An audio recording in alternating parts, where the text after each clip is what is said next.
آج سے میں آپ کو سورہ حجرات کے لیسنس بتاؤں گا. سورہ حجرات میں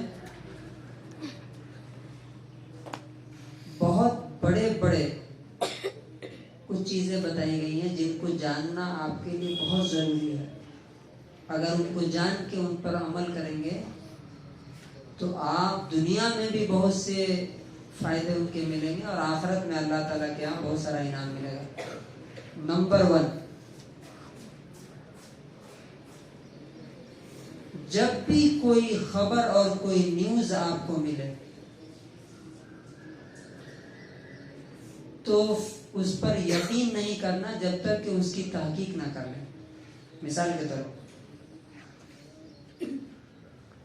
اب ان کے بارے میں مجھے کسی نے بتایا کہ ارے یہ تو بہت بڑا راؤڈی ہے نا. اب مجھے کیا کرنا چاہیے؟ مان لینا چاہیے؟ نہیں ماننا چاہیے. یا کوئی بولے ان کو کہ میں نے اس لڑکے کو جو ہے چوری کرتے ہوئے دیکھا تو اب مجھے مان لینا چاہیے کیا؟ یا کوئی بتائے کہ ہاں ریان تو آپ کو گالی دے رہا تھا بہت بری طرح سے اور بول رہا تھا خالد صاحب بہت غلط آدمی ہے، تو کیا کرنا چاہیے؟ مجھے مان لینا چاہیے. اس کا صحیح طریقہ یہ ہے کہ جب بھی کوئی نیوز کسی کے بارے میں آپ کو ملو اس کی تحقیق کرنا. کیا کرنا؟ تحقیق کرنا. اس کا طریقہ کیا ہوتا ہے؟ کیسے تحقیق کریں گے؟ ہم ڈائریکٹ انہی کو بلائیں گے اور پوچھیں گے کہ کیا آپ نے میرے بارے میں کچھ کہا، الٹا سیدھا کہا، مجھے گالی دی، برا بھلا کہا، کیا آپ نے چوری کی، کیا آپ نے چوری کی؟ آپ راؤڈی ہو. ہاں، آپ کیا ایسا راؤڈیزم میں رہتے ہیں کیا؟ ایسا نہیں کریں گے، ہم مان لیں گے تو اس سے بڑے بڑے فساد پیدا ہوتے ہیں. اب میں آپ کو ایک اسٹوری سناتا ہوں اس پر. نبی صلی اللہ علیہ وسلم نے تھوڑا دیکھیے ادھر باہر جو جا رہے ہیں وہ کیا کر رہے ہیں. نبی صلی اللہ علیہ وسلم نے ادھر ہماری طرف دیکھو. ایک بار ولید بن عقبہ ایک شخص کو ایک جگہ ایک گاؤں میں زکوٰۃ لینے کے لیے بھیجا، زکوٰۃ وصول کرنے کے لیے آفیسر بنا کے. ٹھیک ہے،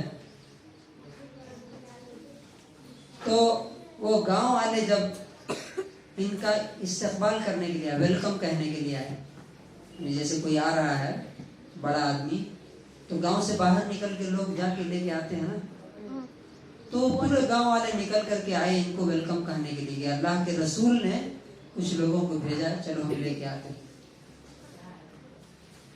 لیکن ولید بن عقبہ اور اس گاؤں سے پہلے زمانے میں دشمنی تھی. اس میں اسلام آنے سے پہلے کس سے دشمنی تھی؟ اور اس گاؤں جس گاؤں میں بھیجا تھا ان کو زکوٰۃ دینے کے لیے اس گاؤں والوں سے. تو انہوں نے سوچا یار یہ لوگ شاید مجھ کو پکڑ کے مارنے کے لیے آ رہے ہیں. کیا کرنے کے لیے آ رہے ہیں؟ پکڑ کے مارنا. ہاں، وہ پہلی دشمنی ان کی یاد ہے تو یہ شاید مجھے گاؤں سے باہر نکل کے پکڑ کے ماریں گے. اور بھی وہاں بھاگنے لگے وہاں سے اور آ کر کے اللہ کے رسول کو بتایا کہ اللہ کے رسول انہوں نے زکوٰۃ نہیں دی بلکہ وہ تو مجھے مارنے کے لیے آ گئے تھے. تو نبی صلی اللہ علیہ وسلم غصہ ہو گئے اور انہوں نے ایک فوج بھیجنے کی تیاری کی. سوچ لیا کہ جا کے ایک فوج بھیجیں گے جو ان کو سبق سکھائے گی.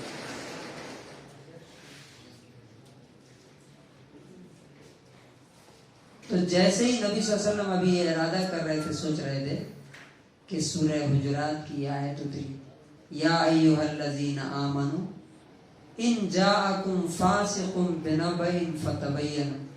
اگر کوئی غلط آدمی تمہارے پاس خبر لے کے آتا ہے، کوئی نیوز لے کے آتا ہے تو پہلے اس کی تحقیق کرو، اس کے بارے میں معلوم کرو. تو جب نبی صلی اللہ علیہ وسلم نے उधर क्या हुआ कि वो गांव वाले जब देखा कि ये लोग वापस जा रहे हैं तो वो लोग नबी सल्लल्लाहु अलैहि वसल्लम के पास आए और आके पूछा, क्या अल्लाह के रसूल, आपने बोला था कि हम आदमी भेजेंगे जो जाके ज़कात लाएगा, हम इंतजार करते रहे और ये वलीद बिन उक़बा आए फिर वापस चले आए, क्या आप नाराज हैं क्या हमसे? तो नबी सल्लल्लाहु अलैहि वसल्लम ने कहा कि ये तो बिल्कुल अलग अलग बात है। वो कह रहा है कि मुझे पकड़ने के लिए आ रहे थे और तुम कह रहे होगे कि ये वापस क्यों आ गए। तब अल्लाह ताला ने बताया कि जब भी कोई आदमी कोई बात बोले तुमसे तो उसको मत मानो, सही मत मानो, बल्कि उसकी तहकीक करो। और मिसाल के तौर पे कोई आदमी आपसे ये कहे, अरे इस्लामिक सेंटर में कौन जाते हो, वहाँ बच्चों को खराब कर दिया जाता है, एक मौलाना है वो बच्चों को पैसा दे दे के बहका रहा है, मिसाल के तौर पे, तो आप क्या करेंगे? पहले जाके कोई आके बताए कि फैसल बहुत खराब आदमी है, आप देखने में वैसा लगता है, तो हमें क्या करना चाहिए? आपको कोई बताए कि इस्लामिक सेंटर वाले बहुत खराब हैं, तो क्या करना चाहिए? मान लेना चाहिए।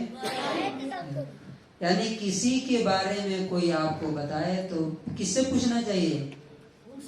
जिसके बारे में बात बताई जा रही है, फैसल के बारे में बताई जा रही है तो फैसल से पूछेंगे, रैयान के बारे में बताई जा रही है तो, और मेरे बारे में अगर आपसे कोई कुछ पूछे तो आप आके हमसे पूछेंगे कि मौलाना आपके बारे में ये बात मालूम है क्या, ये सही है क्या?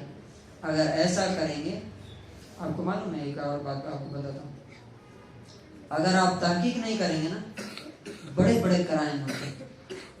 एक बार एक उसमें आया था, व्हाट्सएप पे शायद आया था, एक लड़की के मोबाइल पे फोन आया तो उसके भाई ने या माँ ने देखा तो वो उठा लिया फोन, देखा तो वो लड़के का फोन था किसी, तो फिर उस नंबर को चेक किया तो उस नंबर से कई बार फोन आया था, ठीक है। तो उन्होंने समझा कि शायद ये मेरी बहन उस लड़के से गलत ताल्लुक रखती है, उन्होंने उसको गोली मार दी, लड़की को, अपनी बहन को, अपनी बेटी को। बाद में जब तहकीक हुआ, मोबाइल देखा गया तो पता चला कि वो लड़का तो फोन करता था लेकिन ये लड़की उठाती नहीं थी। ये शरीफ लड़की थी, होता नहीं कोई बार बार फोन कर रहा है, लेकिन अब जैसे परसों मेरे पास एक जगह से फोन आया, ठीक है ना, किसी लड़की का ही फोन था, आप कौन है, कहाँ रहते हैं, ये उधर उधर। तो अब क्या है कि कोई आदमी अगर पहली बार वो उठा ले मेरा तो क्या कह रहे हैं, मौलाना की लड़की से बात करते हैं, देखो ये लड़की का फोन आ रहा है उनके पास, है ना। तो उस लड़की को गोली मार दी उन लोगों ने, तहकीक नहीं किया। बाद में जब तहकीक किया तो पूरी जिंदगी रोते रहे, ठीक है। अब मिसाल के तौर पे नमाज के टाइम में मैं इधर से जा रहा हूँ, नमाज के टाइम पे मैं इधर से जा रहा हूँ, आप देख के क्या करेंगे, मौलाना देखो मौलाना कैसे आदमी, नमाज हो रही है वो उधर जा रहा है, हालांकि आपको पता नहीं है कि शायद मेरी तबीयत खराब है, मैं हॉस्पिटल जा रहा हूँ, कोई मेहमान आ रहा है, मैं उसको लेने के लिए जा रहा हूँ। क्या बात है, मजबूरी क्या, कोई क्या मजबूरी आपको मालूम है। तो इसीलिए कोई भी बात जब मालूम हो तो क्या करना, स्टोरी कंप्लीट हो गई।